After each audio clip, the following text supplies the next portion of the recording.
بسم اللہ الرحمن الرحیم۔ گزشتہ درس میں الف لام میم پر مکمل گفتگو ہوئی۔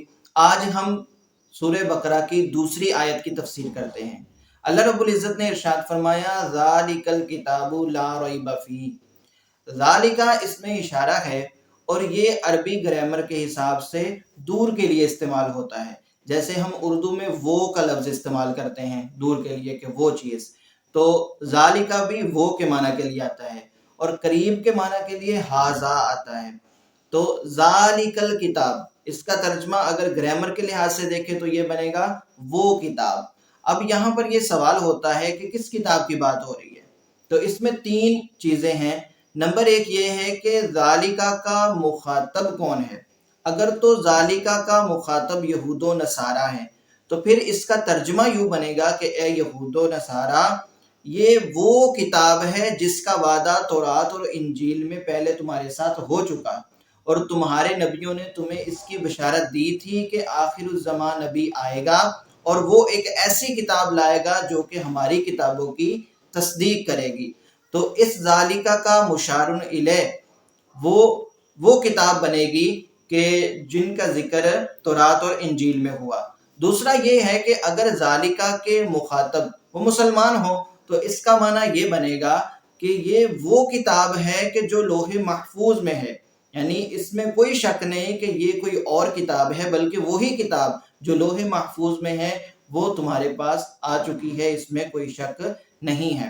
اور تیسرا یہ ہے کہ عربی گرامر میں جو ذالکہ ہے کسی چیز کی عظمت کو بیان کرنے کے لیے بھی استعمال ہوتا ہے، یعنی کسی چیز کی بڑائی کو بیان کرنا ہو تو ذالکہ اشارہ بعید کے لیے استعمال کرتے ہیں۔ تو فرمایا ذالک الکتاب لا ریب فیہ، یہ وہ عظیم الشان کتاب ہے کہ جس میں کوئی شک نہیں ہے۔ تو یہ تین طرح کے اقوال ملتے ہیں ذالکہ اس میں اشارہ کے حوالے سے۔ اس کے بعد فرمایا الکتاب جو ذالکہ کا مشار الیہ ہے۔ تو الکتاب کا ایک معنی مکتوب ہوتا ہے جو لکھی گئی، ایک معنی جمع شدہ بھی ہوتا ہے۔ کتاب اس کو کہتے ہیں جو جمع شدہ چیز ہو۔ اب اسی سے عربی میں ایک لفظ ہے کتیبہ۔ کتیبہ کہتے ہیں فوج کو، وہ لشکر جو جمع ہوتا ہے اس کو کتیبہ عربی زبان میں کہتے ہیں۔ اسی طرح یہ قرآن پاک کیونکہ جمع کرتا ہے، صحابہ کرام نے اس کو جمع کیا ہے تو اس وجہ سے اس کو کتاب کہا گیا۔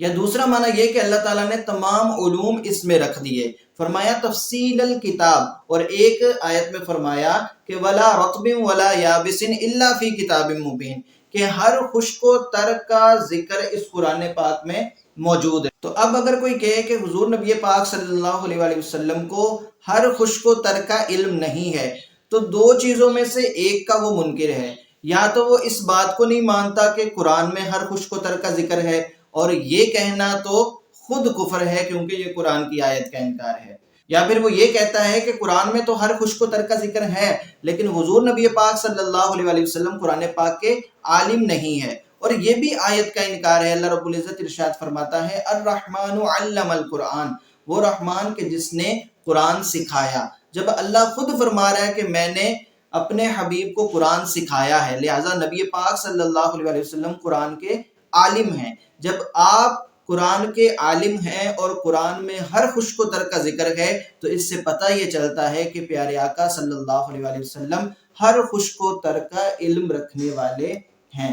آگے فرمایا ذالک الکتاب لا ریب فیہ، یہ وہ عظیم الشان کتاب ہے کہ جس میں شک نہیں ہے۔ اب یہاں پر بعض لوگوں کے ذہن میں یہ سوال آتا ہے کہ شک تو ہے، کتنے کفار نے شک کیا، بلکہ قرآن پاک خود ارشاد فرماتا ہے ان کنتم فی ریب مما انزلنا علی عبدنا، اگر تم شک میں ہو اس چیز پر کہ جو ہم نے اپنے بندہ خاص پر نازل کیا، تو قرآن خود کہہ رہا ہے کہ بھی اس میں شک ہے، اور یہاں پر قرآن کہہ رہا ہے کہ اس میں شک نہیں۔ تو اس کا جواب یہ ہے کہ شک کی نفی جو کی ہے وہ کتاب سے کی ہے، لوگوں سے نہیں کی۔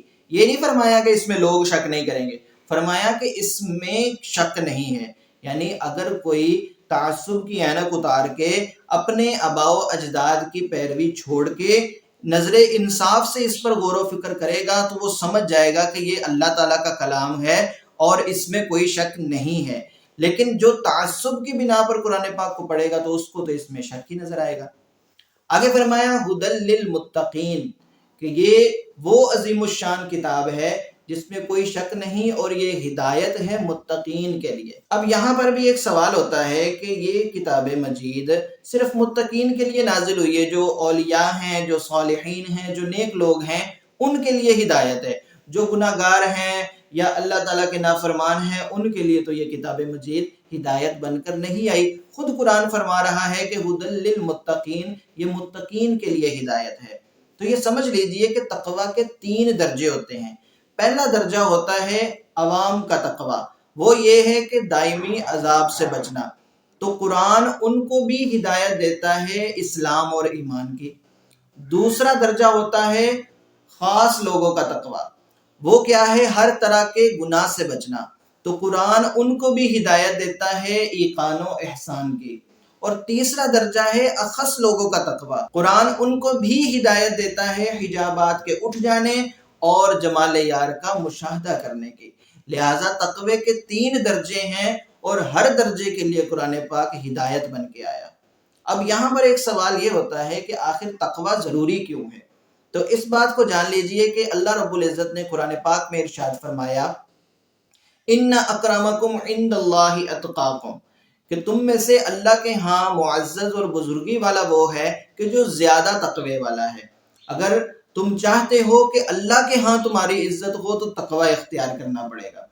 اسی طرح اللہ رب العزت نے ارشاد فرمایا کہ وَمَن يَتَّقِ اللَّهَ يُكَفِّرْ عَنْهُ سَيِّئَاتِهِ وَيُعْظِمْ لَهُ أَجْرًا، کہ جو تقوی اختیار کرتا ہے اللہ تعالیٰ اس کے سارے گناہوں کو مٹا دیتا ہے اور اس کے اجر کو بڑھا دیتا ہے۔ ہر بندہ اپنے گناہوں کے بوجھ تلے دبا پڑا ہے، تو اگر وہ تقوی اختیار کرے گا تو اللہ رب العزت صغیرہ گناہ ویسے ہی معاف فرما دے گا اور کبیرہ گناہ معافی مانگنے سے معاف ہو جائیں گے۔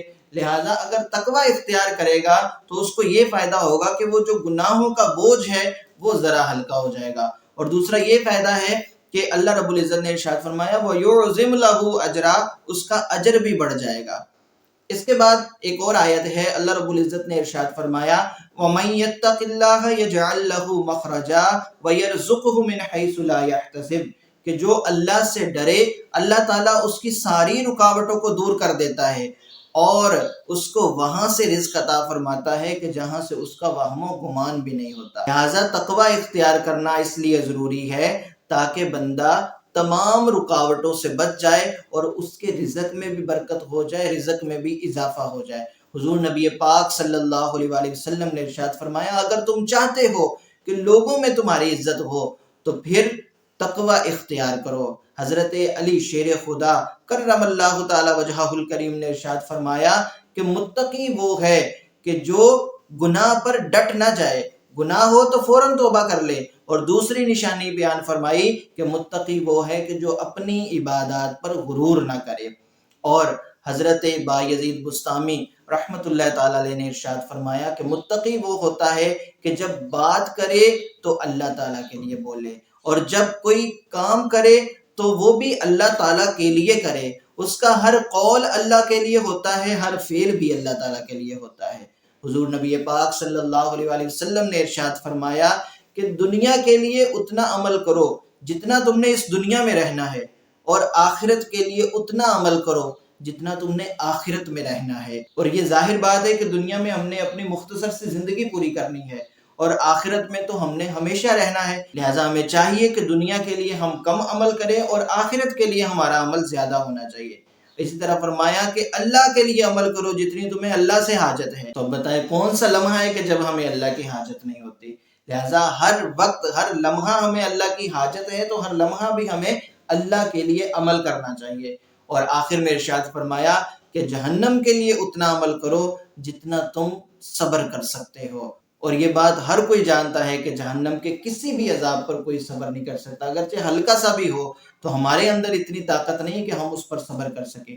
لہٰذا ہمیں ایسا عمل بھی نہیں کرنا چاہیے کہ جس کی وجہ سے ہمیں جہنم میں جانا پڑے۔ حضرت ابراہیم بن ادم رحمت اللہ تعالی علیہ ارشاد فرماتے ہیں کہ تقوی یہ ہے کہ لوگ تمہارے عمل میں گناہ نہ دیکھیں، فرشتے تمہارے نامہ اعمال میں کوئی برائی نہ دیکھے، اور اللہ رب العزت تمہارے دل میں کوئی برائی نہ دیکھے۔ اللہ رب العزت نے قرآن پاک میں ارشاد فرمایا یا ایھا الذین آمنوا اتقوا اللہ حق تقاتہ، اے ایمان والو اللہ سے ڈرو جتنا کہ ڈرنے کا حق ہے۔ اس کی تفسیر حضرت عبداللہ بن مسعود رضی اللہ تعالی عنہ فرماتے ہیں کہ حق تقاتہ کا معنی یہ ہے کہ اللہ کی اطاعت ایسے کرو کہ دوبارہ کبھی نافرمانی نہ کرو، اور اللہ کا ذکر ایسے کرو کہ دوبارہ کبھی اس کے ذکر سے غافل نہ ہو۔ یہ کچھ تقوی کے فضائل اور فوائد پر گفتگو ہوئی، اور آج الحمدللہ ہماری دوسری آیت کی تفسیر بھی مکمل ہو گئی۔